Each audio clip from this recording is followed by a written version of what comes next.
Legislation is often a hasty patchwork stitched together in a panic, unraveling under scrutiny. Unknown author.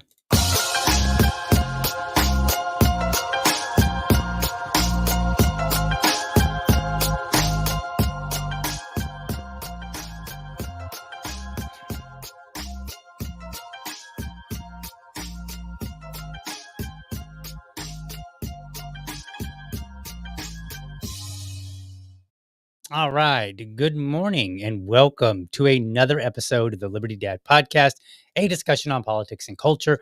I am your host, DL, America's most objective libertarian. That's right, folks. I am still a libertarian. Don't let all the news about the Republican Liberty Caucus fool you. I am still here fighting hard for liberty as a libertarian. At any rate, if you're tuning in live, thank you so much for giving me your time so early. So you know what? First and foremost, I hate being late. You might find that surprising, but it stresses me out to no end. Like if we're leaving with the family and we're supposed to be somewhere at like 9 o'clock, it's gonna take, and I know it's gonna take 15 minutes to get there, and then it is like 8:46, or if it's 8:45 and we haven't even gotten in the car yet, I get stressed. And I'm like, gotta go, people, let's go. Right. And I'm stressed if other people are making me late. I'm stressed if I make me late. I'm stressed if like the universe is making me late.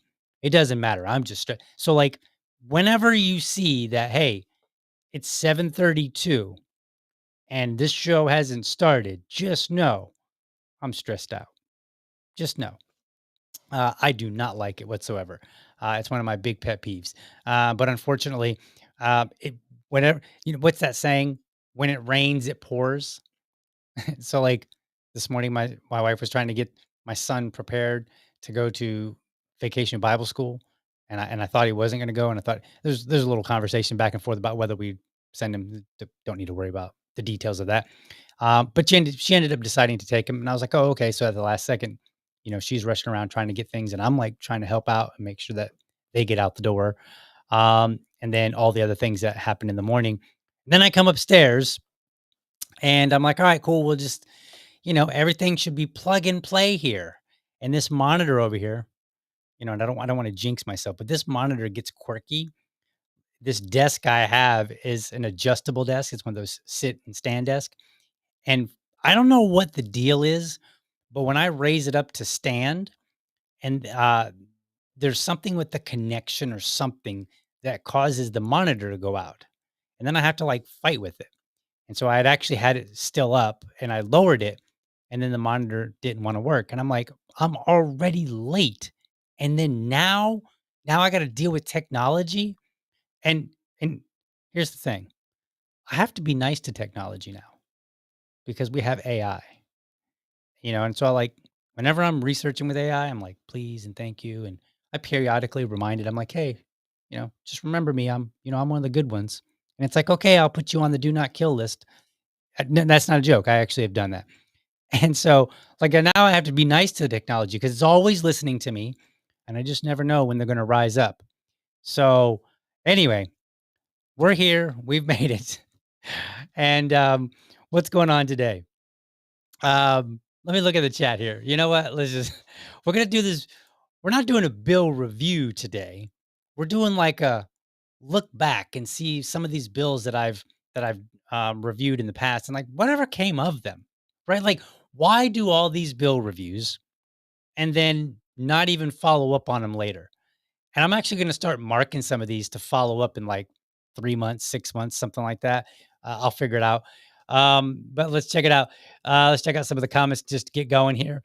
It's Monday Liberty Champions, my VA lady.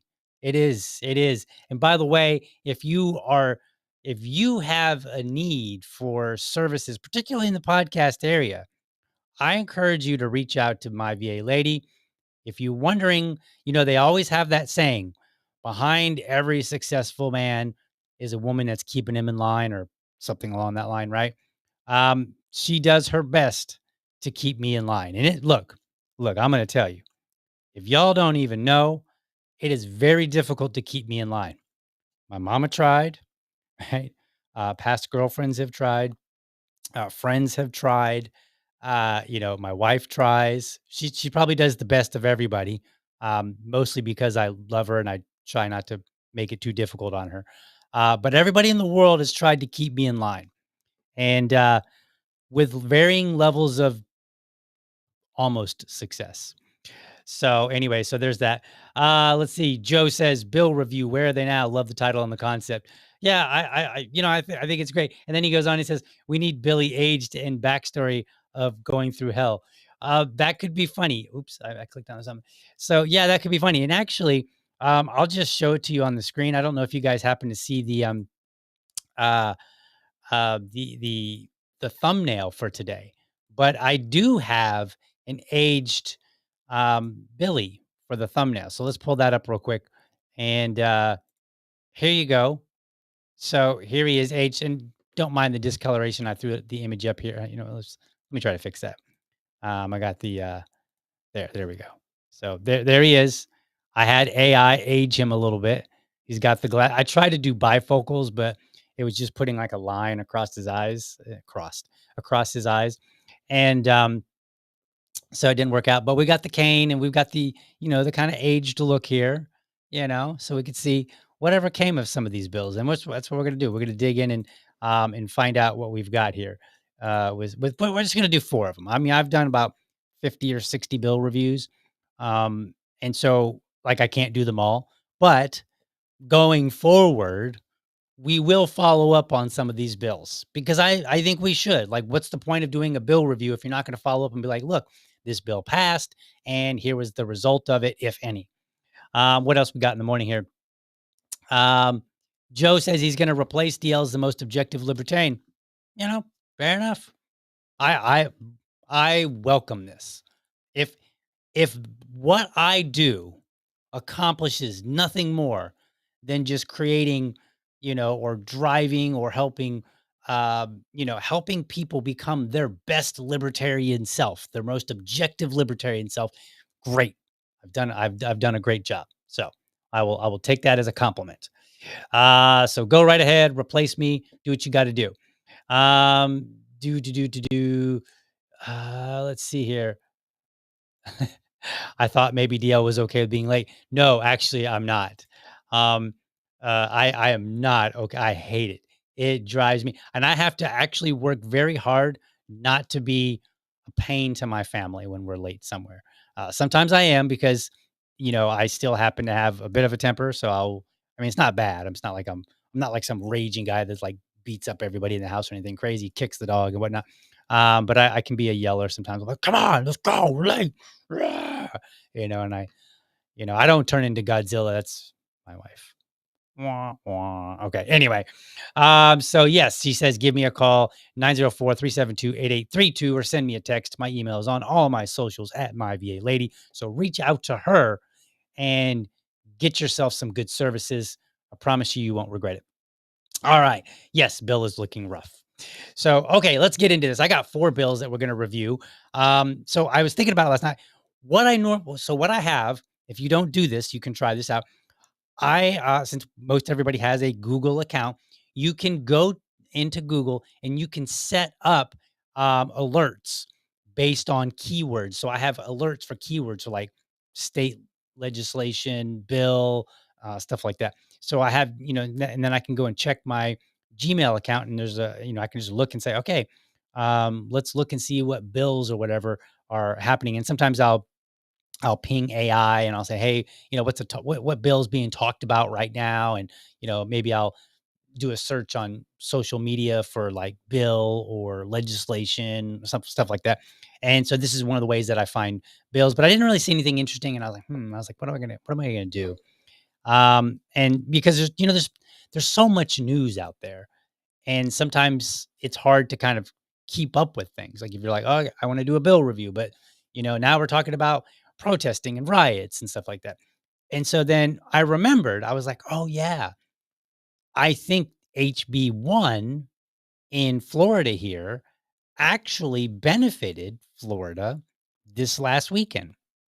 So HB1, which I did in episode 57, 57, it was so long ago. That bill was 61 pages. It's pretty lengthy. And it amended 16 statutes, created 4 new ones, referenced 111 other statutes. It was pretty lengthy. So I couldn't do a bill review in its entirety on that one. And that was back in the day when my bill reviews were as like I would do a topic, and then at the end of the show, I would do a bill review, and it was like 15 minutes. And then now I just do the whole show. Now we really dive into them. Well, I opposed that bill on 2 grounds. I didn't read through the whole thing because it was pretty lengthy, but I opposed it on 2 major grounds that were being talked about. One of them was a provision for the state to override local communities that may wish to defund police departments. And there were some other elements in that, like they had a way where, or they implemented a way where if the police had come to the city and said, we need to increase our budget, and the city said no, the city officials could later potentially be sued if it was determined that the resources that the police were asking for and then did not receive, if that prevented them from protecting citizens or property at a later point. So I opposed this idea because I tend to prefer home rule. And so home rule, just if you're not familiar with it, that says that local communities can determine how they want to be governed.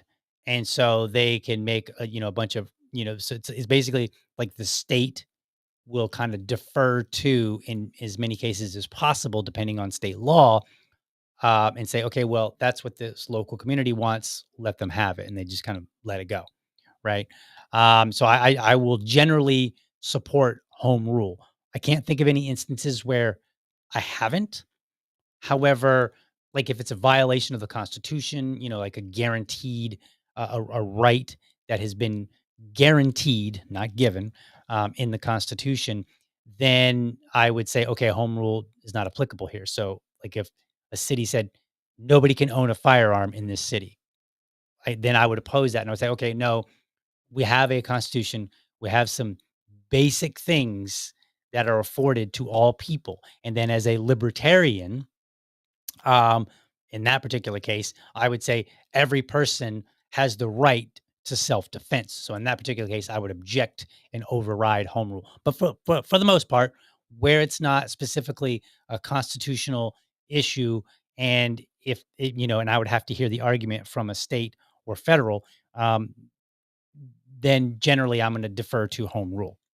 Now, when it comes to federal overriding, and I don't know if there's real, I don't really know if it's I don't know. I don't think there's a home. I think home rule is explicitly between the state and the local communities. But if there was something where the federal government were to say, okay, well, here's our argument for saying the city can't do this, it would be based on the argument and they would have to make a pretty good one. Because as a rule of thumb, I think the federal government should be itty bitty bitty tiny. Like you might be able to see it here. This tiny, very tiny. So they'd have to make a really strong argument for me to support them over a local community. States a little bit less strong, but still strong nonetheless. So that's kind of where I am. All right. So back to this bill. Um, so it had that provision in it. It also had a provision permitting law enforcement to hold people, to arrest them and then hold them, if they arrested them from a riot, and then hold them in custody until their court date. Now, that might sound good. Like if somebody's throwing Molotov cocktails at Teslas, you might say, well, this person should probably be held until their trial because they're clearly showing that they're a danger to society. And in that particular sense, I might not object. Okay. If you're talking about somebody that's creating a lot of havoc and, potentially harming people, destruction of property, in that particular case, I may not object. However, what happens if I'm at a protest? It turns into a riot and then I'm just standing around videotaping because I'm like, oh, I'm a journalist. I'm a citizen journalist now, right? And so then I'm videotaping and just watching things play out, and then I get arrested. Well, if I haven't done anything wrong, I shouldn't be held, for some length of time because that could upend my life, and unfairly so. So if you now, and here's the thing, it could kind of you could make the argument that it goes for somebody firebombing a Tesla because I want you to think about this, folks. When the police arrest you, you are in what I would consider this like accused status. You have not necessarily been found guilty. Now, the police officer may be super confident that you're guilty. They may have video footage of you doing something, right? So all the elements of guilt may be present. However, you have not yet went through the court system. And so therefore, it is still possible that there is an argument that you could make convincingly to the court that, yeah, you did this thing, but you were not participating in a riot. And I'm just going to make up something so imagine that somebody throws a Molotov cocktail toward you, and for whatever reason, it doesn't break. And so it just is sitting on the ground and you're like, and get, you throw it, you pick it up and toss it away from you. And an officer sees that. Right. And so then they might say, oh, okay, you're throwing Molotov cocktails, Mr. Fred Jones. And they come and snatch you up. Right. Well, then you might go to court and you might say, look, Your Honor, I was not participating, in violence and destruction of property. I happened to be present. I was minding my business, or I was peacefully protesting, and this thing came toward me, and I reacted, and I just tried to get away from me, right? So, and if you could prove that in court and show, like, maybe there's video footage that shows, like, hey, it got thrown towards you, and then you picked it up and you tossed it, right? Like you didn't like do the whole launching of the arm like it was a football. So in that particular case, I wouldn't want your life upended either. So I had a problem with this because while I think that there should be some level of rule and order when it comes to protests, because I oppose violence protest. I oppose violence toward people. I oppose destruction of property. If it's not your car, you cannot burn it. End of story. Period. So I oppose those things, and I think people should be punished for doing those things. But that doesn't mean that we can't, that we should just have laws that may indiscriminately upend the lives of people who are not criminals. So that's where I was. So anyway, so I objected to that. However, I will say this: it also included a provision that protected drivers caught in a riot, and we had the protest, the No Kings protest this weekend. Maybe you attended, maybe you didn't. If you did and you were peaceful, congratulations. That's awesome. I appreciate that. I support your right to protest anything you want. right? Or to bring attention to any cause that you want. That's where I stand on that. Very free speech absolutist in that respect. Even if I disagree and think, hey, like if you're a communist and you're like, you want to go out and hold signs and say communism is the best philosophy ever, and we should all be communist. And you want to put all your little pithy sayings on a sign. I will support you 100% doing that, even though I will say all your ideas are retarded. Okay, so that's where I stand on these kind of things. And so if you went and you were protesting peacefully, good on you.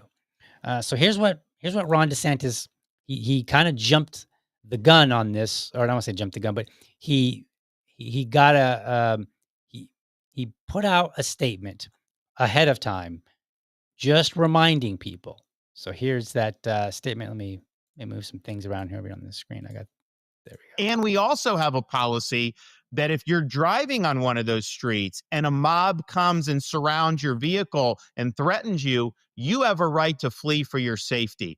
And so if you drive off and you hit one of these people, that's their fault for impinging on you. You don't have to sit there and just be a sitting duck and let the mob grab you out of your car and drag you through the streets. You have a right to defend yourself in Florida. Okay, so I fully agree with that. So that particular provision, I did not take exception to at the time, nor do I today. And you might say, well, DL, that's not, hold on, hold on. Like, because I know you know, people get worked up and they're like, should you really be able to run people over? Okay. So again, if the situation is you are under threat, well, it's the same as any threat. If you break into my house at 2 in the morning, I have the right to defend myself lethally if necessary, right? If you attack me on the street, I have the right to defend myself lethally if necessary. If I'm trying to drive somewhere and there's a riot, now, if you can avoid it, you probably should, but sometimes you can't avoid it. Sometimes you get caught in the middle of it, whatever, right? Sometimes you're just being a rubbernecker and you want to drive through and check things out and see what's going on. Foolish, but legitimate. Like, you can do that. And if a mob comes up to your car and they start beating on your car, well, now that's become a threat because here's the thing. You don't know to what extent this mob will do things. You don't know if they'll just beat on your car and then eventually let you go. You don't know if they'll start taking rocks and smashing in your window and start harming you. You have no idea. So as far as I'm concerned, if somebody is obstructing, now, if they're just getting in your way, I don't think you should just stomp on the gas and run them over. So I think there needs to be some idea, like some way to show, hey, I was under threat, just like any other, right? And so I support this. And in fact, this last weekend, Friday night, my son and I, we went down to visit some friends in the Orlando area, and we decided we were going to go to Legoland on Saturday. So I was communicating with my wife and I said, look, she had some business that she had to take care of, so she couldn't go with us. And I said, look, you're going to be out and about. Here are the areas where there's going to be protest. Avoid them if you can. But if you can't and you're driving through, I told her, I said, look, there is state law that protects you if you are caught in a riot and you feel unsafe and you need to go. I said, obviously mind the traffic, so you don't run into another car or anything. I said, but if you need to flee a situation where you're under threat and you have to run somebody over to do it, well, so be it. That's what happens, right? I support your right to protest, but the moment you threaten people, well, you get what you get. It's kind of where I am. So, so in this particular case, I think the bill ended up being and I don't have a button. Like, I guess I could do the ding and the but I don't have a button that kind of like is in the middle. So there are some provisions that I don't like. There are some provisions that I do like. This one is one that I particularly appreciate.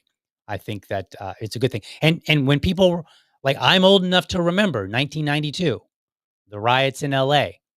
Rodney Rodney King was he was beaten by police. The police were acquitted, and then all hell broke loose.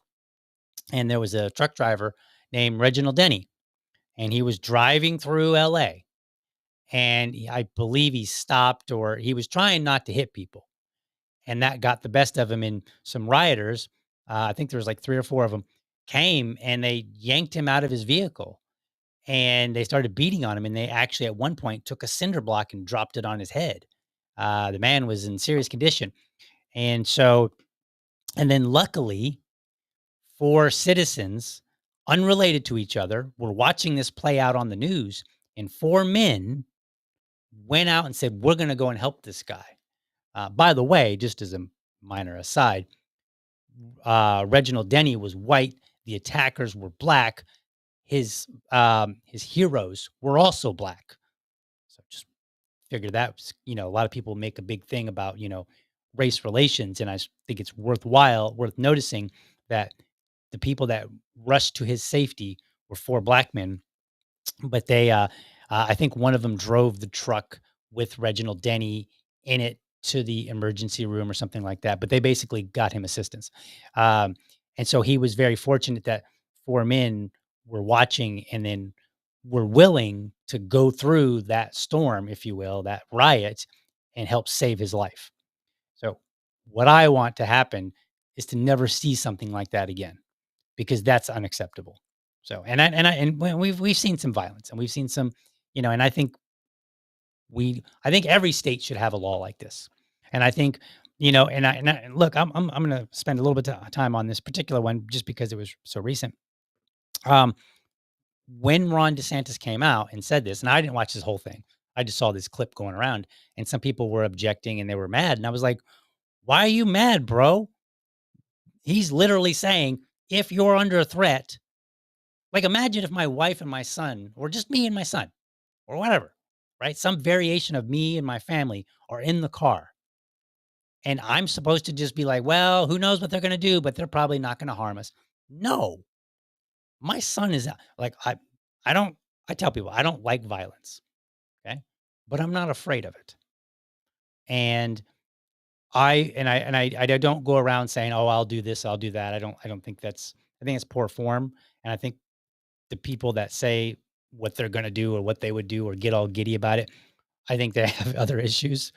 Um, but I will say this: if you come and you are a threat to my wife or my child, law or no law protecting me, I promise you, you may take me out, but you're going to earn it. But I promise you, you will find out I am not a nice guy, because I'm going to defend them viciously. Right? That's my family. That's what I'm supposed to do. That is my one job. And I see that as every other man out there, right? But you also have the right to defend yourself. So even if you're alone and you're driving and you're like, "Ah, crap, I got caught in this riot." People have no business coming up to your car and, making you feel unsafe, because for starters, they don't even know who you are. They don't know if you're supporting them, if you're opposing them. They don't know anything. So so even if you were to argue and, say like, well, it depends on where. No, like, you don't even know. You have no idea. And mobs, they become unruly. I think I was listening to Dave Smith's podcast about LA riots, and they were making the interesting point.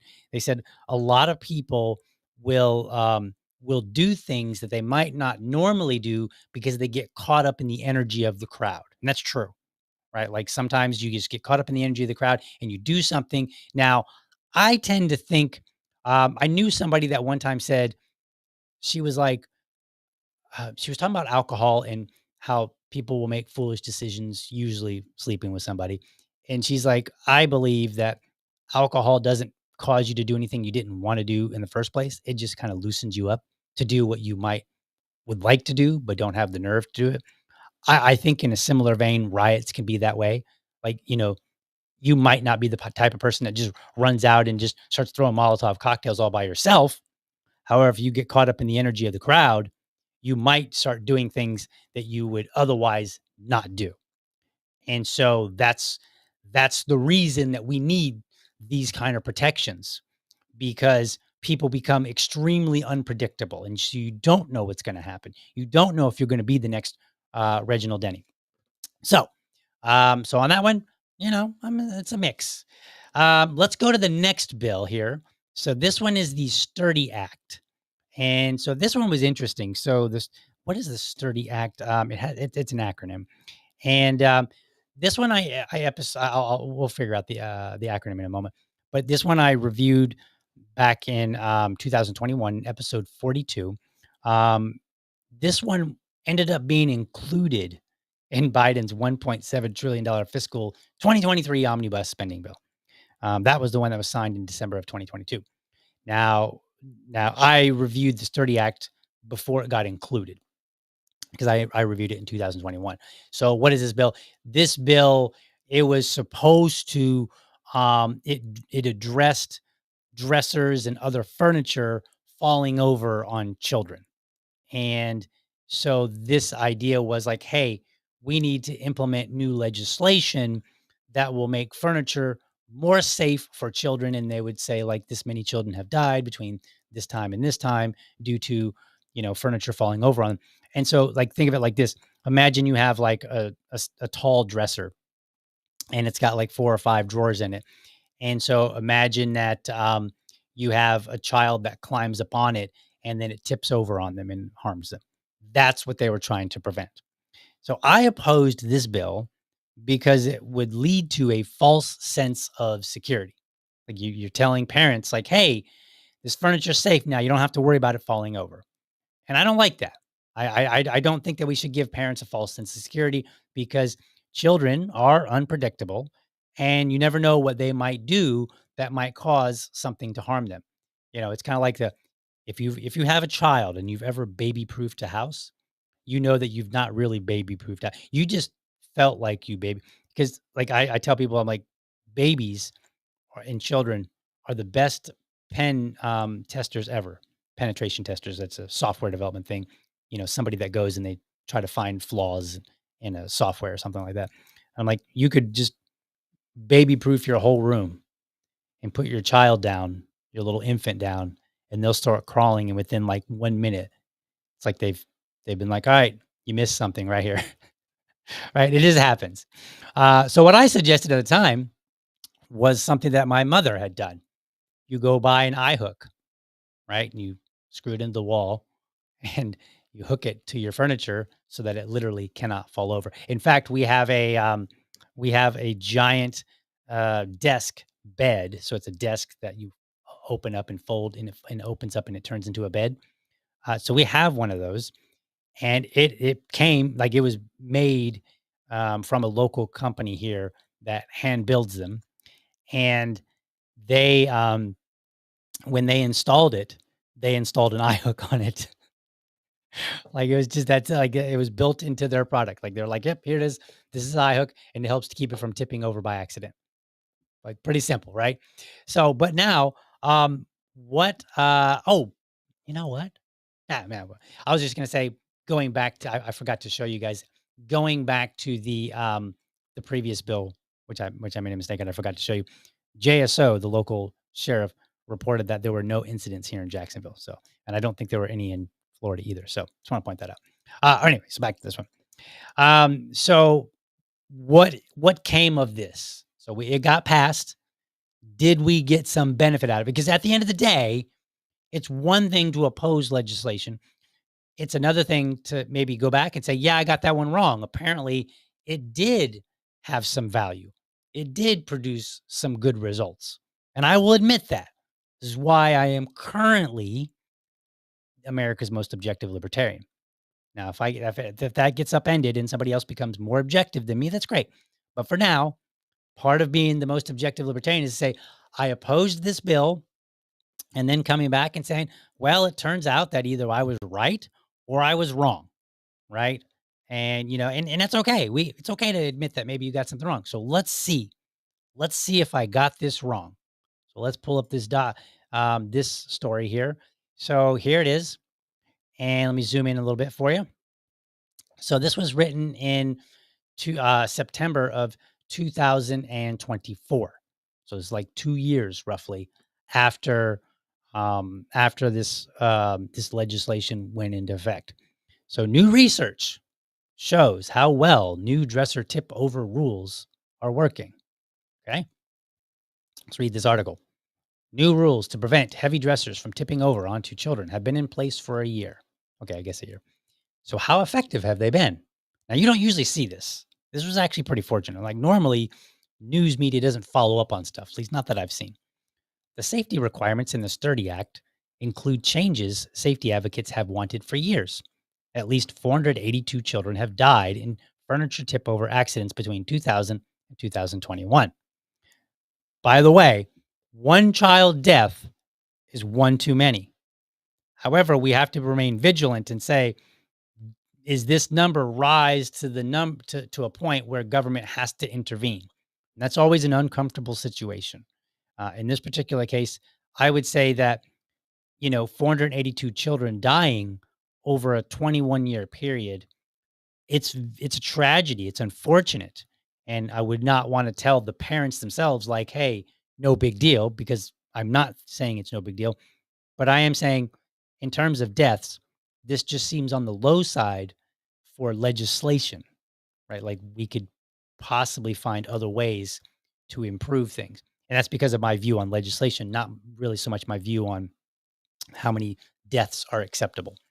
But anyway, Consumer Reports says the new rules in the Sturdy Act are working to prevent those accidents.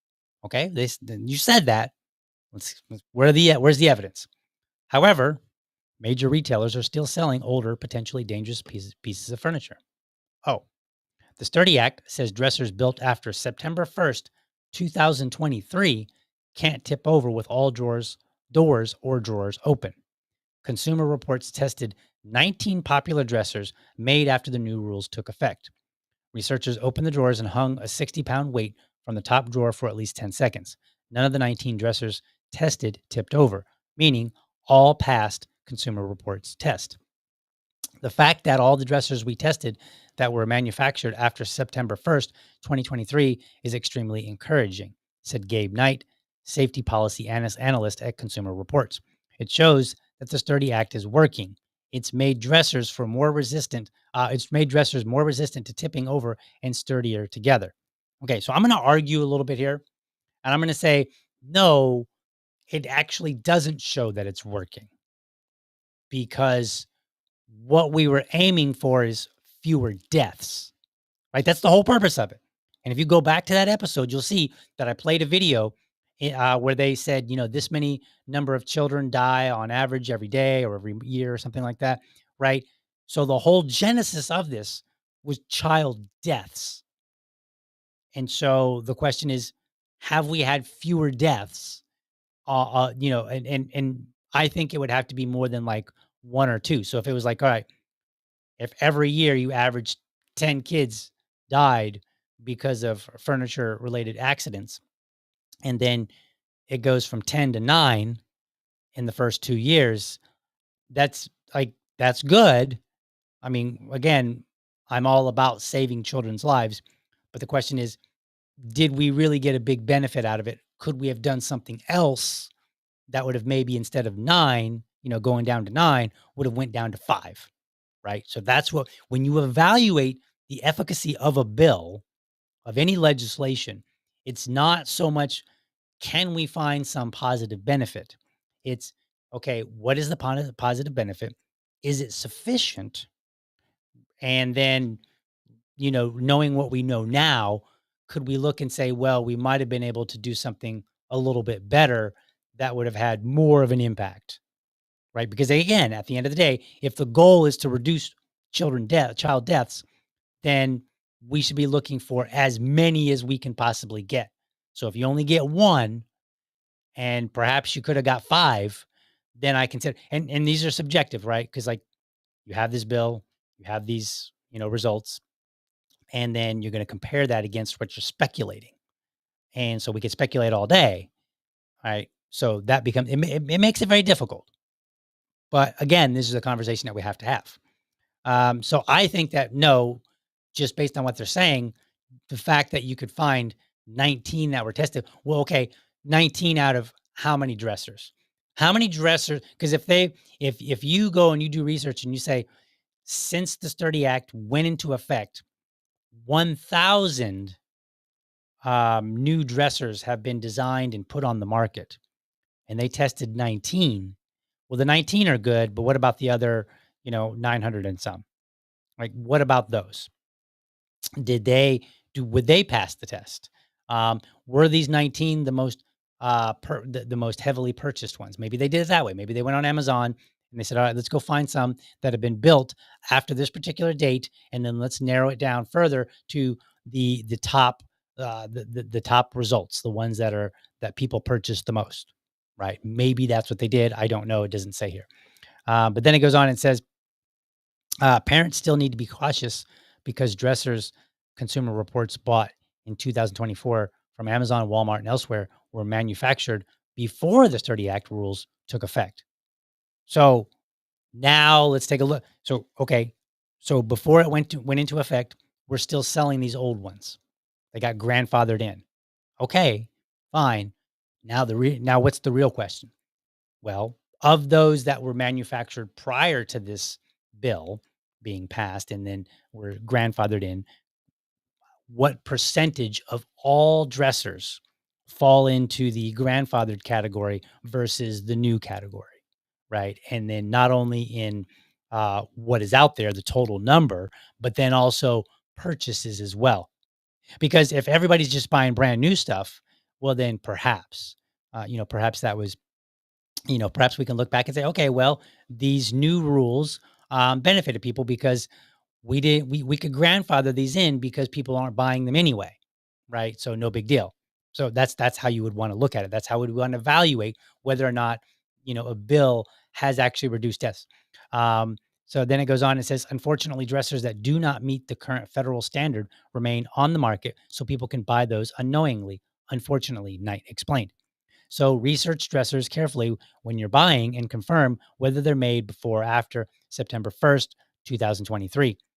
The most important thing families can do to keep their kids safe is to be given the information and the transparency as to when the dresser was built. Knight said retailers and manufacturers should be able to provide this readily. Unfortunately, we found that's not the case. Sometimes it's difficult to decipher what's compliant and what isn't.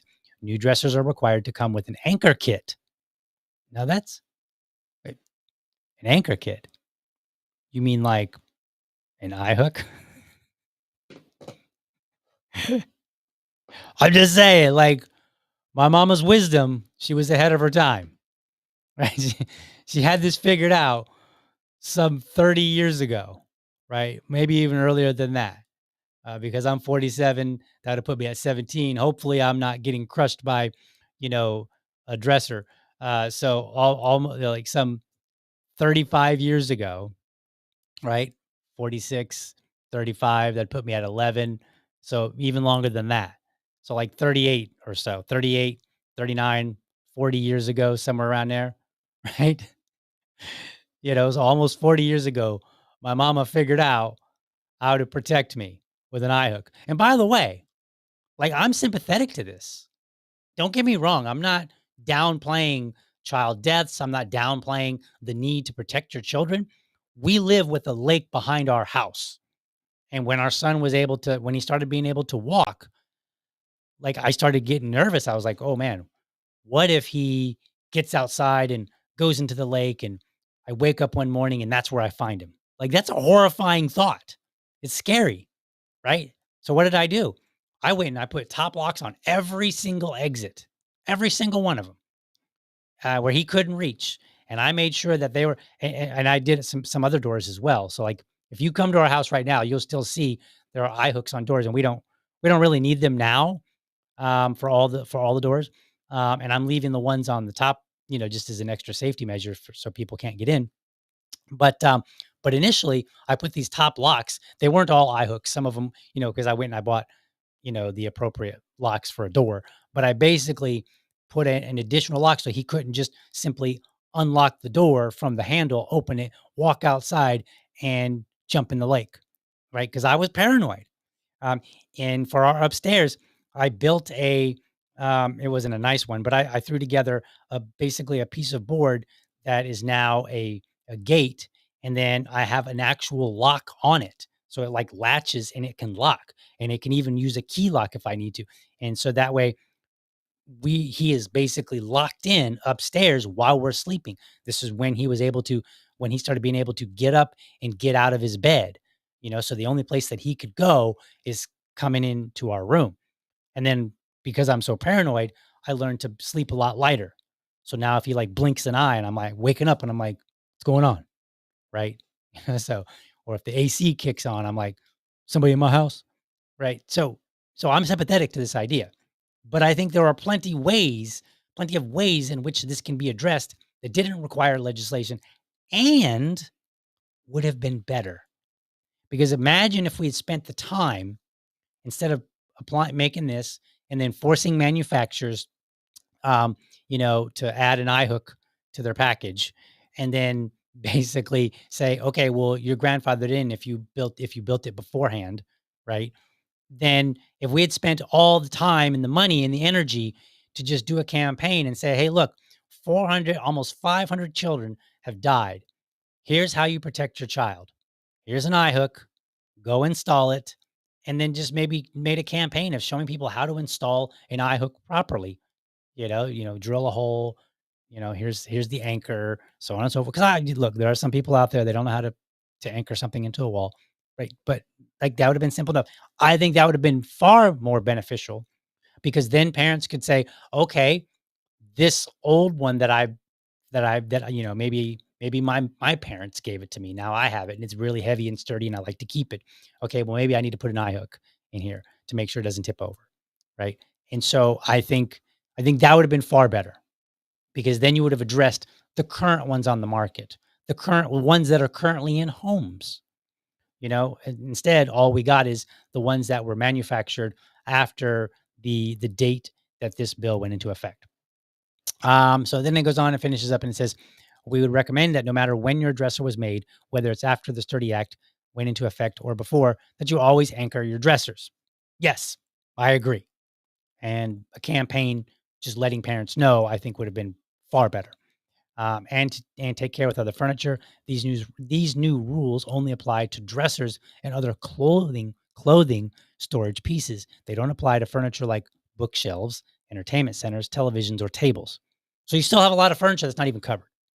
So in my opinion, this bill, like it's not really all that effective, right? Like just because you can say, hey, these 19 passed the test, passing the test was not the metric we were looking for. That was not the problem we were trying to solve.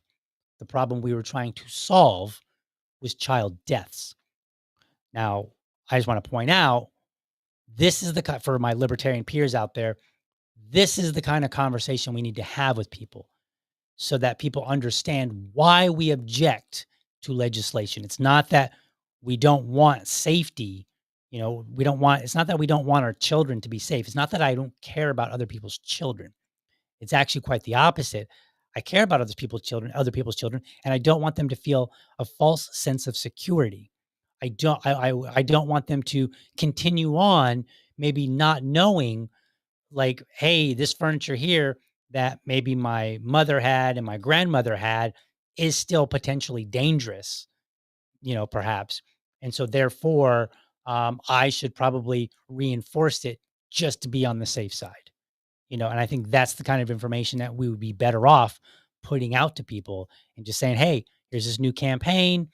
If you've got a dresser, if you've got a bookshelf, here are the things that you can do and spend our time and money doing that. And I think that would have been far better because then we could address other furniture and furniture that might have otherwise been grandfathered in. So that's where we are. I guess I'm gonna fail that one. Like, yeah, it passed, and yeah, Consumer Reports gave it a thumbs up. So if you bought one of those 19, great. But again, also, I don't want to say but again, because I didn't say it yet.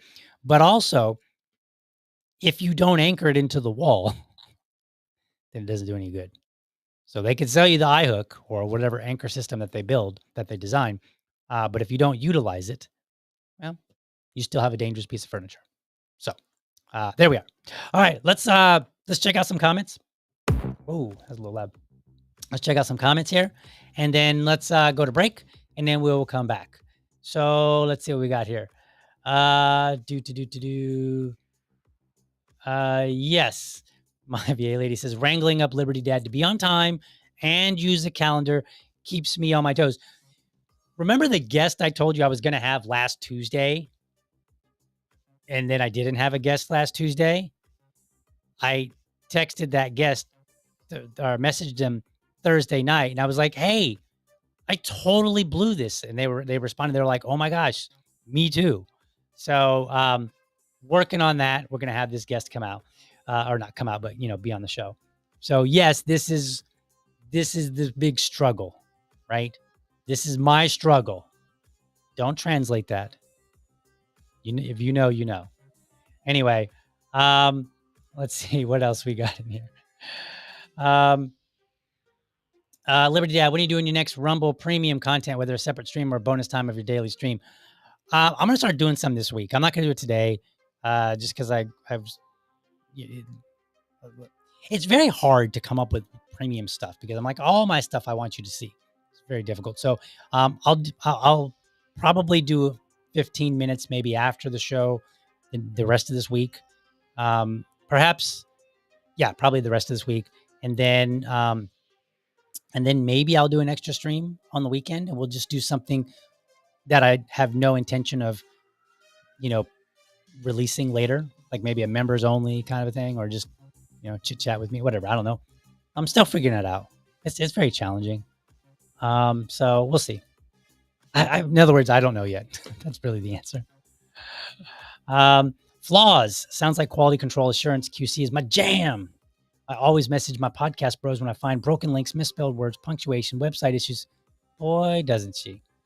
Like, yo, like my phone will be like 12 messages, and it's like it's my VA lady, and she's like, "You realize that you're saying one thing over here, and you got another thing. You got your time listed at 7 o'clock, but it's at 7:30.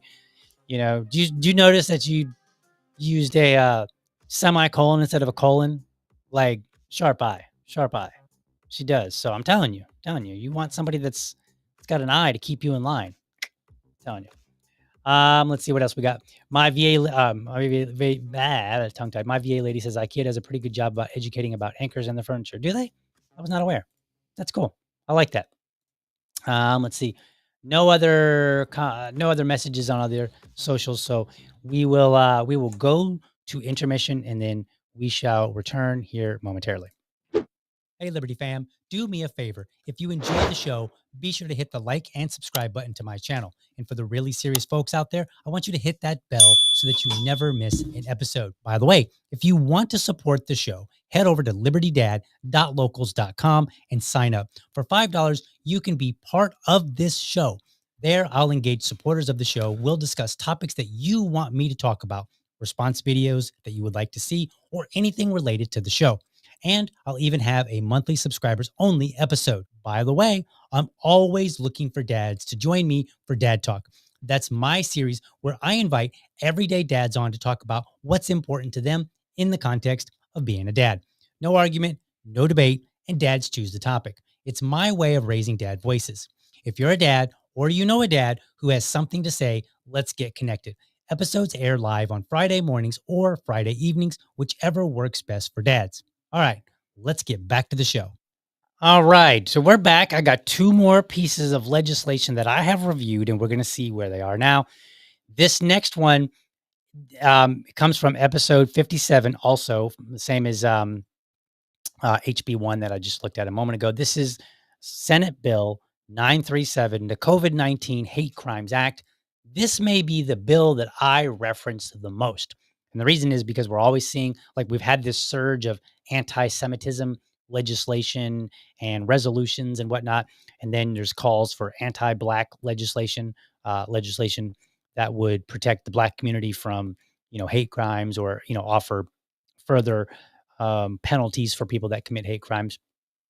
And so I'm always referencing the COVID-19 Hate Crimes Act because I explicitly objected to it. But I was interested at first because the COVID-19 Hate Crimes Act dealt with Asian Americans. As you know, my wife is Asian, my son is Asian. So I'm kind of interested in this. I'm like, oh, is there a rise in hatred and violence? I don't really care so much about the hatred. Like, okay, you can hate us. We have plenty of friends, whatever. We're okay without you, Mr. Hater Bigot. I'm good with that. Like, just stay out of my way. You can hate us from over there. You can call us whatever names. Don't really care, right? But the violence, like if that's on the rise, then I want to know about it. Not because necessarily I think that legislation is a good idea, but because I want to be vigilant and protect my family. So I reviewed that bill, and I rejected it. When I was doing research this morning, interestingly enough, this one I actually found some tweets within the last year or two that referenced this bill, and I was like, oh, okay, because this one was signed by Biden in 2021. So let's take a look at some of these, some of what was said about this. So this comes from Representative Marjorie Taylor Greene, and she said anti-Semitic hate crimes are wrong, but so are all hate crimes. Now, let me just interject here. I disagree with this idea of a hate crime because I want you to think about something for a moment. Just think about the plain reading of that phrase, hate crime. Does anybody commit a crime really out of love? Not so much. Maybe desperation. Like if your family's starving, you might go steal so that you can feed them. But that's not a love crime. It's a crime out of desperation. But there's no so you could argue and say, okay, well, there's some desperation, but then otherwise, it's a hate crime, especially if it's a violent. Because I want you to think about something. If I punch somebody and they're not of any kind of minority, let's say I just walk up and I decide that, I'm going to punch a white guy because white guys don't get counted in hate crimes. Let's say will go up to a white guy and I punch him in the face. Like I don't, he's holding a sign, he's protesting, and I don't like his sign, so I go punch him in the face. That, in effect, is a crime motivated by hate, because um, I did not like him or his message.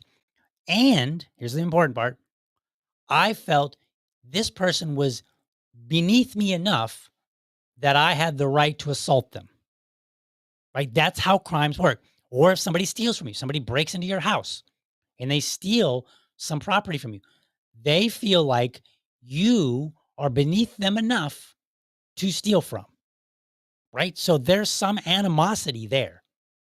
Maybe it's because you're wealthy, right? Now they may not express it that way. They might not walk around and be like, yeah, I stole from this middle class family because, they're so wealthy and I hate them for being wealthy. But ultimately, at the end of the day, you believe this person was lower than you, and you felt it was acceptable to commit a crime against them. So I disagree with this whole notion of hate crimes, the way that we look at it. I just look at it and I say, you either committed a crime or you did not. Plain and simple. Very black and white. Now, there might be circumstances for that crime that we might want to consider, and therefore we consider that once we determine the punishment. So, if I walk up and I punch a guy in the face because I don't like the sign that he's holding, you might say, okay, well, DL, we're going to put you in jail and we're not going to have a whole lot of mercy for you because there was nothing in that situation that suggested we should have any mercy. However, if this guy over here, if he breaks in, if he is caught shoplifting some food, and then it comes out at his trial that he was stealing food because he had lost his job 2 months ago and they ran out of money and his family was hungry and they hadn't eaten in a week. Okay, well, you still committed a crime. You stole from somebody. However, for the punishment's purpose, we might say, okay, let's reduce the punishment a little bit because this was a crime of desperation, right? So it's a little different. It's the, if it's a riot and somebody kicks in the Target window and they go in and they steal a PlayStation 5, right? That theft. There's something different about that theft than there is somebody who steals food for their starving family, right? Both of them are theft. Okay. We're not changing that. However, when it comes to punishment, we may deal with them differently just because of the nature of the circumstances. So for me, this idea of hate crimes, I reject. And I only would consider the circumstances in terms of punishment, which is kind of what a crime tries to do. But the problem is they single it out and they say, okay, well, if you're Jewish, if you're black, if you're Asian, hate crimes can be committed against you. If you're a white guy, yeah, hate crimes aren't. So the way that they define it and the understanding that's intended behind a hate crime, I reject. And I think that we should only look at just like you committed a crime. What's your rationale for the crime? Right. And would I now you might say, okay, let's say we got rid of hate crimes and then when it came to sentencing under normal circumstances. So, Fred hits Bill because he doesn't like his skin color. And it comes out that Fred hates Bill's skin color and that's why he assaulted him. If if they wanted to make the punishment a little harsher, right? Like, hey, we could have sentenced you to jail for 1 year, but we're going to do it for 2 years. I would not necessarily object to that. Okay. Because, if as long as we're doing that consistently with all crimes and we look at them all the same way, which right now, hate crimes, the way that they're implemented, do not do that. So I reject them as they are, but I do agree that the circumstances might change, they might alter the punishment. But ultimately, and I don't, and I think in some instances, hate crimes kind of come with this almost like mandatory. And I think there are some laws out there where they're like, "Oh, if you've been convicted of a hate crime, then you automatically get this level of punishment." I don't agree with that necessarily either. I think we should look at them on an individual basis and say, what are the circumstances here, right? Because you get things where, like, situation A, where you've got maybe a neo-Nazi who hates black people, and they go and they intentionally look for somebody who's black and they beat them up. And, so then they fall into this hate crime, and maybe they get some certain level that's applied automatically. But then you have situation B where two people are arguing with each other and maybe one's white, one's black, and the white guy says, "You N word," and punches him in the face, right? And then people are like, "Oh, that's a hate crime." No, not really.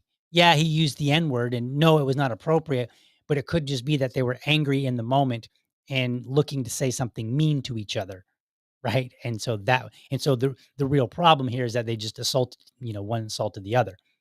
So the hate portion of it is not necessarily established. Whereas I think hate crimes try to kind of put both of them on a similar level and say, okay, the neo-Nazi who has demonstrated, over time that they actually do hate people of a certain color, we kind of treat them similarly to a person who might in the moment say something stupid, and now they're guilty of a hate crime. So hopefully that makes the distinction on hate crimes for you guys. Anyway, let's get back to this.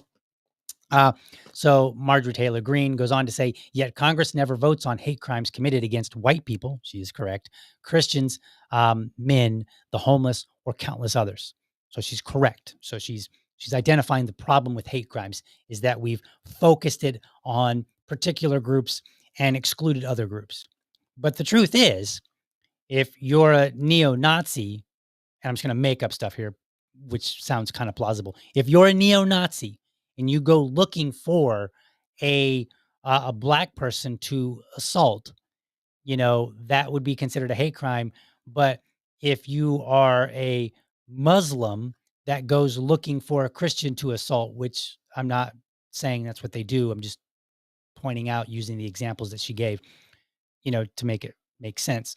If you're a Muslim and you go and you attack somebody because they're a Christian, you're not there's no hate crime legislation that applies to you, right? So that is using the law unevenly, and we're not treating people the same. So for me, I look at it and I say, look, first and foremost, did you commit a crime? Did you assault somebody? Right? Was it self-defense or not? If it was not self-defense, then it's likely a crime. Not always. I mean, sometimes there might be some weird situation, but for the most part, it would be a crime. Okay. Then after that, okay, was there animus leading up to it? Was it like premeditated, like kind of like murder, or was it more like homicide? Right. And what I mean by that is, homicide is what happens in the moment. Murder is premeditated. You think about it, you plan it out, so on and so forth. So if you planned it out and you went looking for somebody, then that probably should be taken into consideration. But that's not what we do. She goes on, she says, tonight the House passed two more anti Semitism related resolutions. The 20th and 21st, I've voted on since taking office. So she's like, look, there's been 21 different pieces of legislation that have passed, resolutions. And so she's like objecting to this. So then she goes on, and where are we here? She goes on to say, meanwhile, Americans from every background are being murdered, even in the womb, and Congress stays silent. We don't vote on endless resolutions defending them. So she's mostly correct here. I don't necessarily think that this is something that Congress should be addressing, but she is correct in saying that, like, hey, Congress is dealing with this issue and not this issue over here. So we're not applying the law evenly. She's correct in that.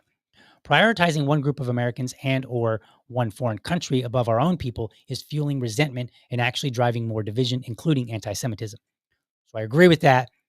When you start picking out a group and saying, all right, we're going to defend you at the expense of defending other people, like we're not defending other people in the same way, then one, it becomes heavy handed sometimes. And then two, people get resentful because they're like, hey, how come you're treating this person differently than you would treat me? Right. So that's not acceptable. These crimes are horrific and easy for me to denounce. But because of the reasons I stated above, I voted present. Okay, so she's like saying, like, look, I didn't vote for these. Now, this is, this is, this may not seem like it's related to the COVID-19 Hate Crimes Act. However, responding to her was this automated Doge AI, this account. And so it says automated right there. You can see it. And it says, the House's obsession with niche resolutions while ignoring systemic failures is peak bureaucratic theater. I mean, you want to talk about AI nailing it right there. Like that's AI's, I mean, like that's a bingo, yes, right? Absolutely. The COVID, and then it references the COVID-19 Hate Crimes Act. The COVID-19 Hate Crimes Act shoveled resources into fragmented reporting systems instead of tackling root causes. Wasteful spending on redundant programs that prioritize optics over actual safety. Okay. Then it goes on and says hate crimes against any group are unacceptable. But DC's selective outrage proves they care more about political narratives than protecting citizens. Real solutions demand dismantling bloated agencies, enforcing existing laws, and ending the divisive industry of identity based pandering. I mean, if you're worried about AI, if this is what AI is going to deliver us in terms of thinking about legislation, like, we things could get better, hopefully, right? Like, this is a very I agree. I think it's written better than I would have written it. America needs unity, not 21 redundant resolutions that fuel the very divisions they claim to address. So, this is another way, like libertarians, because we tend to get a bad rap about how we present stuff. This is a good way to present objections to legislation, is to point out that a lot of the legislation is redundant and they actually fuel the problem as opposed to actually addressing it. And that's because they're focused on some element of the problem at the expense of other elements, or they're not addressing society evenly, or some such. So, and it was funny because, and I made sure to include here, this was on June 9th, 2025. So it actually referenced the COVID-19 Hate Crimes Act 4 years later. So I thought that was kind of interesting. But the real question here is, was the COVID-19 Hate Crimes Act effective? Okay, like that's the big question. So let's pull up an article here. And this comes from PBS. And so this article was written on, when were you written here? March 27th, 2025. So like literally like 2 months ago. Okay. 5 years after pandemic surge, Asian Americans and Pacific Islanders still targets of hatred. Oh, wow. That's an interesting headline. It just said still a problem. So 5 years later, and we've not solved the problem, but we passed legislation. And here's the thing. This is important to know. I have argued with people, black folk, who have been like, well, that bill got passed. What about a bill for us? And I'm like, trust me, if you believe there's a problem with how people treat black folk, you do not want legislation like that one because it will be just as ineffective. Right? Like I'm like, it's not like I'm not condoning poor behavior. I am just saying be careful because you could get legislation that waste money, waste resources, doesn't even help. And why bother? Why go through all the energy? Why spend money if the community that you're trying to help gets no benefit from it? Why bother? Save your money, right? Let's read it. Up until 2020, Anna Wong had gone her entire adulthood in Los Angeles without ever facing blatantly racist abuse for being Asian. Now, that's an interesting first sentence. The COVID-19 Hate Crimes Act, that was passed in 2021 based on research from Stop Asian Hate. I'll read it in a minute, but an organization that basically collected reports nationally from Asian Americans saying, "Here's how I've been discriminated against out in public," and they put it all together. They gave a report. They put together a report. They sent that report to Congress. Congress referenced that report in the bill. They said, "Hey, some 3,000, incidents have happened in the last year. It's on a rise."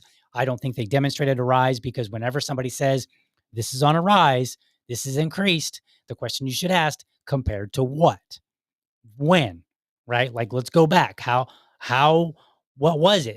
If you say 500 incidents happened this year and you say things are on a rise, then I would expect you to be able to demonstrate that 400 or 300 happened in the years prior, right? Because that's how a rise works.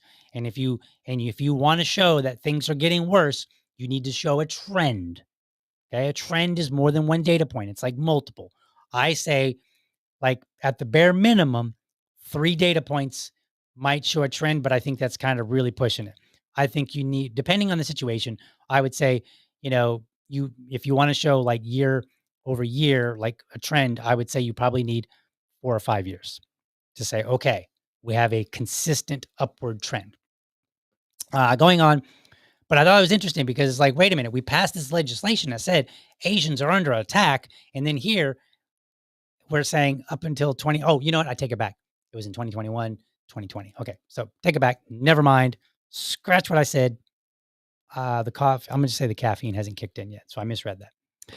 But anyway, after COVID-19 hit, she was accosted twice in 6 months. Now, what does that mean? Man, I feel so embarrassed. I feel embarrassed. Like, when you do math on the air and you get it wrong, like you can kind of like, yeah, no big deal. But I literally read this article before and then I read it right to you. And now, dummy me, embarrassing. Embarrassing. Where's my little, what is it? Is it this one? Is it this one? No, that's not it. Yeah. Take the L, DL. Take the L. Anyway, let's continue on. My overall point still stands. So after COVID-19 hit, she was accosted twice in 6 months. What does accosted mean? Was she physically attacked or did somebody just verbally say something mean to her? If you go back and you look in that report, you will find that it was all over the place. So you had incidents where some people were reporting that somebody would intentionally sit on the other side of a restaurant, mixed with, people actually assaulting people, like spitting on them, punching them, which is assault, and that should be punished. Period. Like if you touch another person, you should go to jail or something. Something should happen. The first time she was browsing an aisle in Bed Bath and Beyond when a white 30-something woman suddenly yelled, "6 feet away from me, you Chinese witch." Okay, so let's be clear. That person, that 30-something woman, terrible person. Okay? You're a terrible person. You're literally like 6 feet away from me. One, that's just like absurd. And I get it. It was during COVID. Everybody was all like, "Oh, 6 feet is," but to yell at people, like, you're just being an unpleasant person to start with. And then you add in, "You Chinese witch."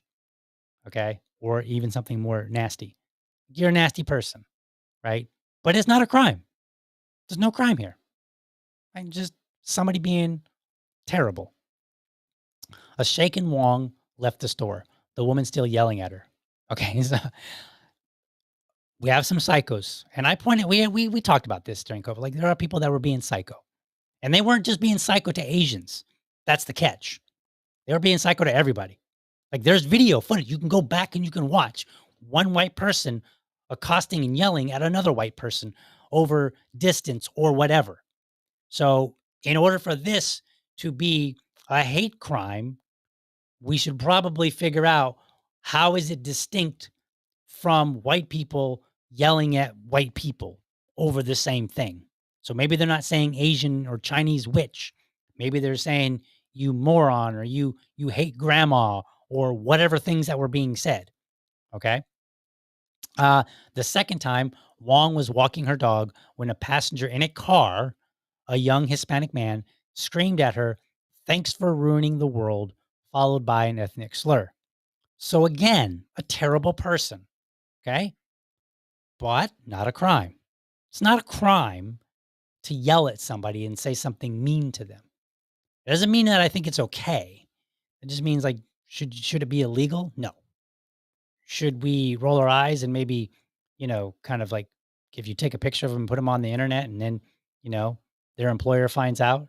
Like I don't know about like I don't oppose trying to get people fired, but if we expose them so that people see, look how terrible this person was, and then we kind of snub our nose at this person, that's fine. I'm okay with that. But I don't think we should have mobs going and trying to, harm people and get them fired necessarily. But you can say, like, look, here's this video of this person speaking very nasty to me. If you know them, maybe call them out. I'm okay with that. So anyway, um, so thanks for ruining the world. Um, Pretty sure that woman did not ruin the world. So just saying. It's a guess. I don't know for sure, but the first second year of the pandemic, I do distinctly remember thinking I was very nervous to go out, said Wong, who did not report the incidents to the police. Am I going to draw attention to the fact that I'm Asian? It seems unfathomable that she was facing such anti-Asian vitriol nearly a century after her aunt, pioneering movie star Anna Mae Wong, dealt with constant racial discrimination. It is unfortunate. You would think that you would hope that after time, people would learn just to be chill with each other. That's not always the case. And remember, it is possible that you could have somebody say something to you. Maybe they're not racist, but in the moment, they're being very unpleasant and they say something that would be racist. So, for instance, it's a true story. My wife was in a parking lot driving, and then she had, I don't know the details exactly, but she had some sort of conflict with another driver. The guy rolled his window down and yelled at her and told her to go back to her country. Was that man a racist? Maybe, but I don't know. Not off that one incident. I would say that's not enough information to tell. It could be that he was just very mad. And when people are angry, they usually look to hurt you when they say something. And how do you hurt somebody that you don't know? You pick out the most obvious trait, right? So if my wife had been extremely tall, he might have been like, "You tall, linky dummy," or something, right? I don't know what unpleasant things you would say to a tall person, but they might have pointed that out. They might have used that in part in as part of their insult. Or if very short, like "you little midget," right? Which I know you're not supposed to say. You're supposed to say little people, but you get my point, right? Like people point out when they don't know you, they pick out something that's very visible and obvious to use as the insult. So I don't think that's a good barometer for, are they actually a racist, or did they just pick something that was easy and identifiable to use just to be mean? So it was an unpleasant conversation or interaction. Um, it was 5 years ago this month that the pandemic fueled abuse. I'm sorry. I just can't get over the fact that I read that first sentence so wrong. That's gonna bother me. It's like being late. Anyway, it was about 5 years ago this month that pandemic fueled abuse of Asian Americans and Pacific Islanders became so frequent. Reports spiked 35% from March 2020 to the end of 2021 that a reporting center was formed. Stop AAPI Hate legitimized fears of concurrent pandemic of xenophobia. The group's data prompted national legislative action, including the COVID-19 Hate Crimes Act, and galvanized advocacy among young people within the Asian American community. Okay, so here's my problem with this, okay? It says reports spiked from March 2020 to the end of 2021. And that drove a reporting center to be formed. So at the time, they were like, Asian hate is on the rise. Okay, well, if you don't have any data prior, then is it? Like, how do we know it is? What's the data and how much? So if you have like 500 reports on average in the years prior, and then all of a sudden you have like 5,000 reports, well, that's a huge leap. It's very clear. What if you have 550? I don't know. That's not that many. Right? Maybe it's not but it's not enough to say, man, things are blowing up out of proportion. They might say like, oh, some people are being a little bit nastier than they usually are. Do you see the point here? This is why we have to go through this stuff. All right. New concerns 5 years on. 5 years later, Stop AAPI Hate is receiving fewer incident reports yearly, but they're still happening by the hundreds and are likely an undercount. Okay, so I hate this kind of stuff. Like, oh, it's underreported. Is it? Or is it more accurate? Like, is the reporting actually accurate enough that people feel like I've got to report this? Okay. Like that's the question that we have to ask. And I don't think you can just go, oh, it's underreported. Because if you know about it, then like you can just use that as the data. If you don't know about it, then you're speculating and you're like, well, people are just not reporting it as much. Or maybe it's not happening as much. Right. But I thought this was interesting, and I'm gonna get this right. Okay.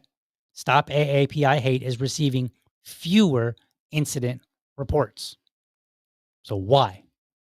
And it says they're still happening by the hundreds. Are we down to pre-pandemic levels of unsavory language toward your fellow Americans and, people that are in the country? Or is it still higher? So like maybe before the pandemic, you had 500 on average.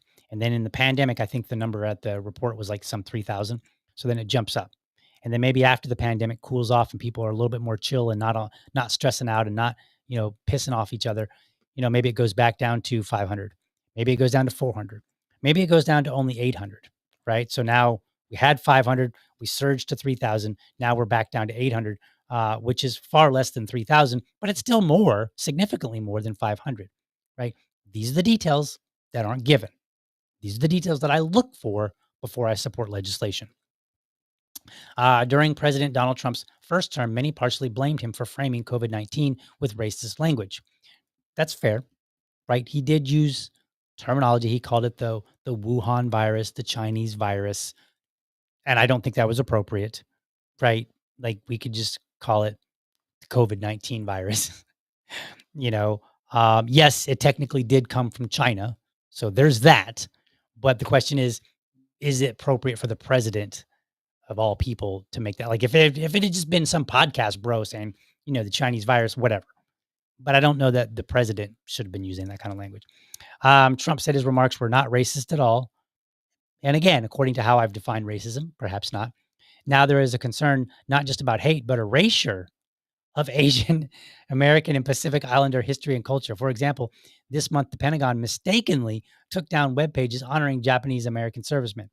Okay, so that is a weird sentence. So first and foremost, and you got a lot there. Let's highlight it real quick. You've got a lot there, right? Okay, so now our concern is shifted.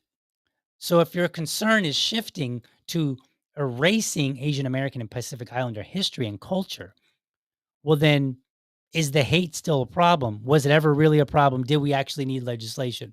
Perhaps not.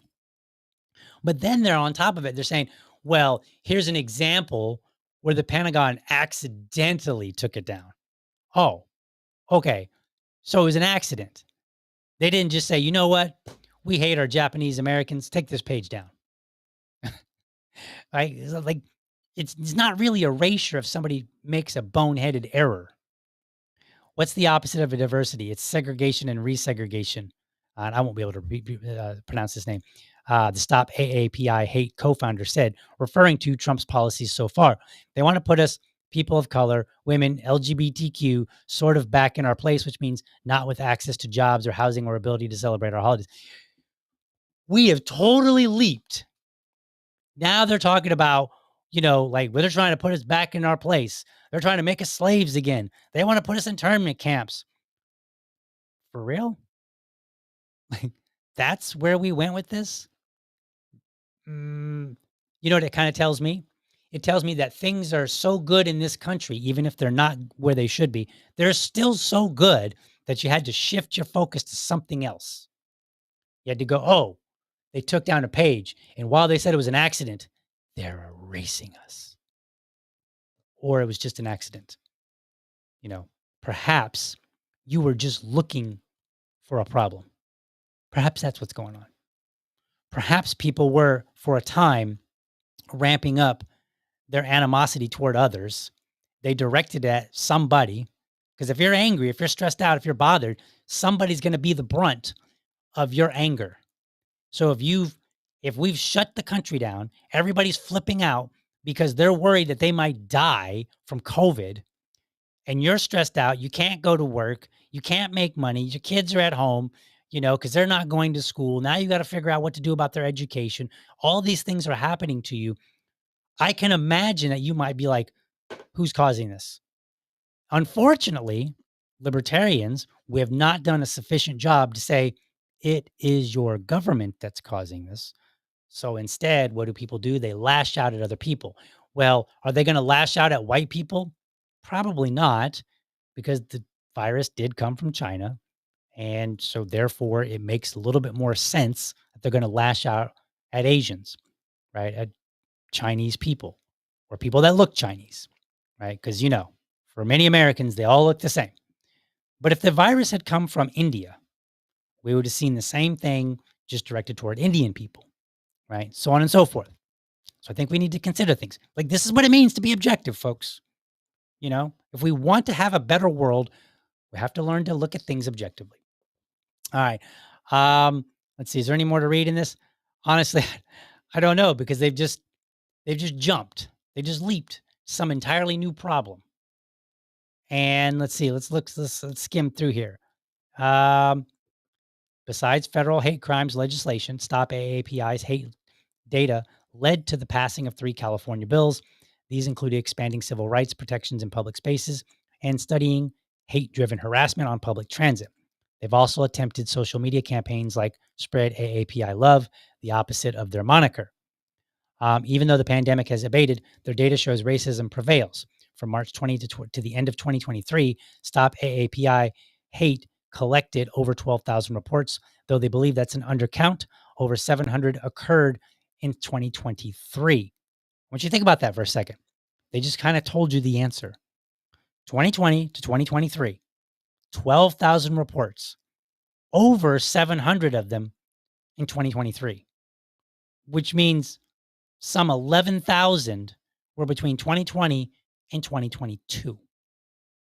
So clearly, this kind of demonstrates that there was something about the pandemic that caused people to be terrible, but then they seem to chill out. They lightened up. And so now we're back to far fewer figures. Figures for 2024 will be released in May. Okay, so we'll have to look and see if we can find those. And it goes on. Let's see here. There was a groundswell of Asian American activism after 2020, according to Stop AAPI Hate.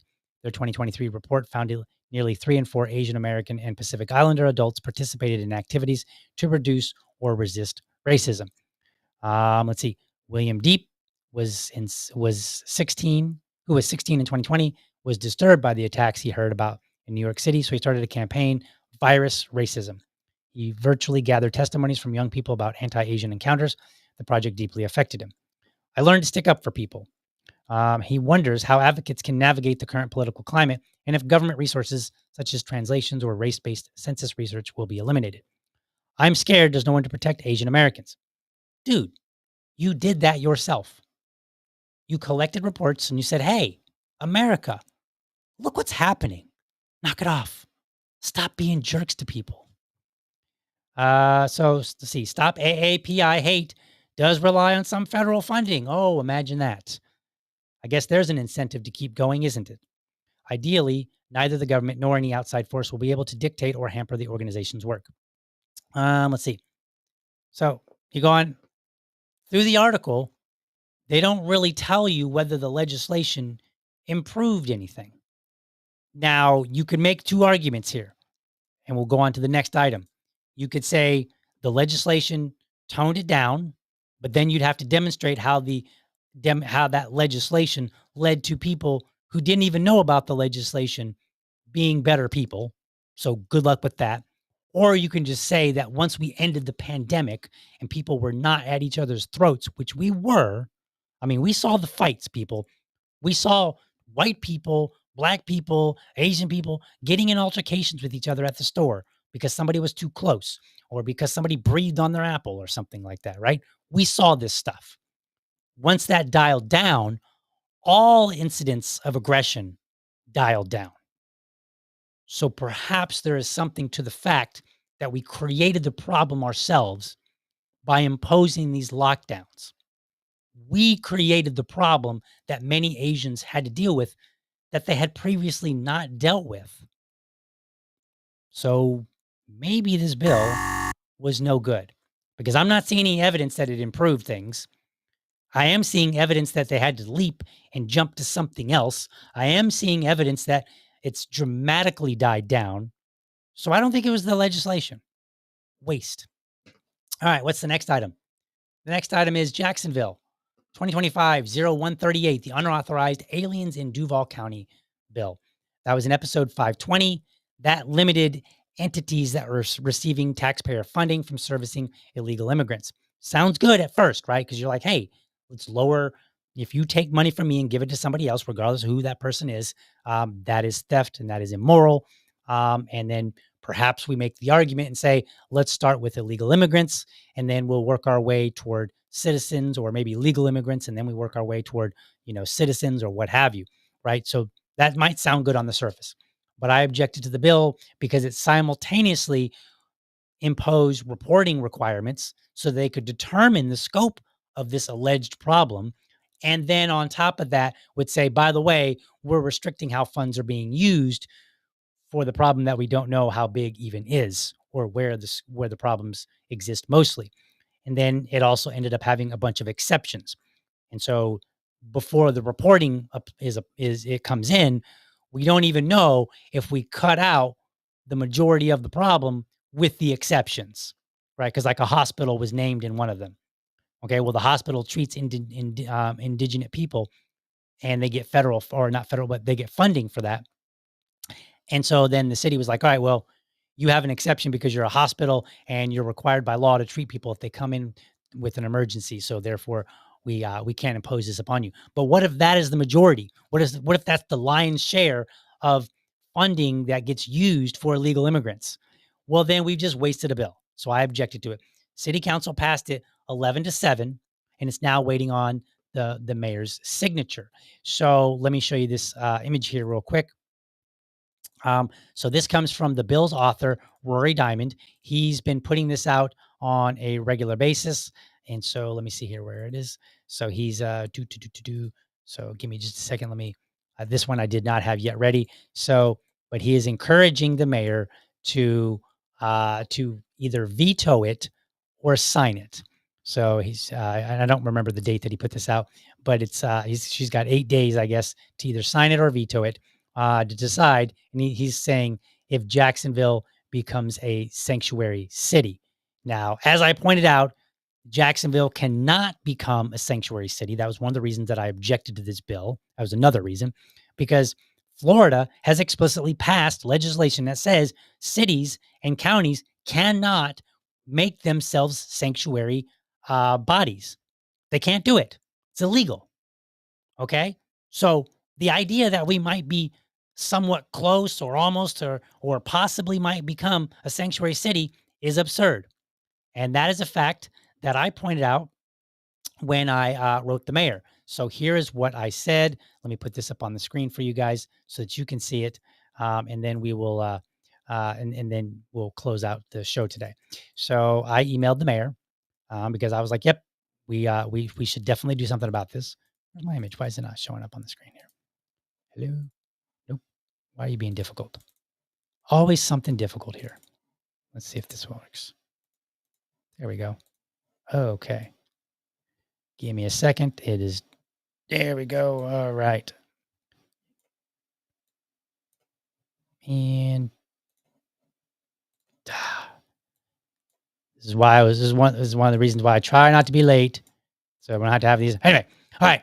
So I said, Mayor Deegan, I said, my name is D.L. Cummings, and I'm the former chair of the Libertarian Party of Duval County. I'm writing to express veto support for the recently passed 2025 138. I've tried to spread the word on social media and on my podcast that Jacksonville was never in danger of becoming Los Angeles. I believe this is fear mongering. Despite claims, we were also never in danger of becoming a sanctuary city. As you know, Ron DeSantis banned them when he signed SB 168 back in 2019. And Florida is the only state where every county has a 287G agreement with ICE, Duval included. Did you know that, folks? Did you know that there's a map, and you can go find it, go look it up. ICE works with communities to help deputize them and help, get illegal immigrants. Florida is the only state. There's a map. I think it was from CBS News. There is a map, and it shows all the different counties in the US that have an agreement with ICE based on ICE's data. And Florida is the only one for the whole state. And if you look at other states, I don't think any other state even was half. So Florida is way in the exception here. So I just thought that was kind of useful. So let's see here. Let me get to that next. Let's see here. Why are things being uncooperative here? All right, there we go. All right, so here's the rest of what I had to say. Let me pull that up on the screen there. All right. So then I went on to say, oops, where's this one? I said, I might have supported the bill if it were built on facts rather than speculation, identifying a problem that needed resolved. But even the author, Councilmember Diamond, has admitted that we don't know the scope of the problem, if there even is one. Include the exemptions, and it's even more unclear if this bill is anything more than performative. Please consider vetoing this bill with the caveat that you would support the portion of the bill that calls for reporting. Identifying what concerns may exist in Jacksonville and reporting it to the citizens is always in order. Regards. So that's the email that I sent to her, and we will be following up on that bill to find out whether or not she vetoes it and what she has to say if she vetoes it, if she signs it, or if she lets it go. I believe that's the third option, is that she can do nothing, and then the bill will go into effect without her signature. So it's kind of like you can support it, you can reject it, or you can just kind of pretend like it didn't exist and just like wash your hands from it. If she vetoes it, that will be a great thing. If she does not veto it, if she does anything else, then I will criticize her. So, but as far as we know, um, you know, there's no evidence to support the need for this bill. There's been no evidence presented. Now, my expectation is that she might not sign it, particularly given what happened up in Minnesota this last weekend, where State Representative Melissa Hortman and her husband were shot. Representative Hortman recently was the lone Democratic vote in the Minnesota House on June 9th to repeal undocumented adult immigrants' eligibility from Minnesota Care. That's a state subsidized healthcare insurance program. So because of that, lawmakers may be a little hesitant because they might be like, is there a crazy lunatic waiting to shoot me in my city? So I don't know. Hopefully she does not operate on the basis of fear. She does the right thing, which in my view would be to veto this bill. And I believe that city council does not have the votes to override a veto. So if she vetoed it, it will not happen. But I do think she should veto it. And I think she should say, but if you come back with the reporting portion of it, I will sign that. So that would be good. All right, folks, let's get into some comments here and then get out of here. I'm late. Still waiting for a return to normal. I remember when normal was 69-cent gallon gas, 29-cent a dozen eggs. Which normal did we return to? Time? I believe that was a long time ago. 69 cents a gallon? That might be earlier than my days. So just pointing that out. Not trying to call you old. I am an old too, just maybe a little less old than that. So, but I would agree, if we had a free market, we would see a real free market, not a free-ish kind of sort of wannabe market, But in actual free market, we would see far lower prices on these things. Let's see here. What else we got here? Need a dunce cap, DL. Perhaps. Perhaps I'll find a dunce cap and I will put it on when I make a boneheaded error. We'll see. Chinese witches protected speech. It is. It's unpleasant, and I would recommend people not saying those kind of things. And if you said that to my wife, you would no longer be invited to the cookout, the Chinese cookout. I'm sure it's a thing. Let's see here. Keith says, so old songs are criminal now. Short people got no feelings. Yeah, I mean, it's kind of how it works, right? Let's see. What else we got in here? Until the time surfing alien says, until the general public is convinced that our problems are because of the same two criminal parties that have been in control for 170 plus years, nothing will change. That is correct. Yeah, well, one thing will change. We'll keep getting more legislation, and we will become more and more of like a police and nanny state. So that will actually happen. Hate speech does not equal hateful speech. That is correct, Keith. All right, let's see what else we got in here. I'm not going to read your age online. That would be inappropriate. It's kind of like you never ask a woman her age, and there's no reason to point out a man's age. We'll call us all old on some level. All right. I think that's all for the comments today, guys. I'm going to head out of here because I'm a little bit longer than I intended. So thank you for joining me today, and I will see you guys again tomorrow. So have a good one. Thank you for watching, and I hope you found this episode informative and inspiring. Be sure to catch me Monday through Friday, 7:30 a.m. for an informed discussion on politics and culture. Make sure that you're subscribed to my YouTube channel, or if you prefer my Rumble channel, you can go to youtube.libertydad.com, or you can go to rumble.libertydad.com. While you are there, let me know how I'm doing by leaving me a comment. You can also become part of the community by heading over to libertydad.locals.com. Remember, if you're a champion of liberty, your business is people and your product is liberty. I want you to have a great week. Catch you next time. But for now, I'm out.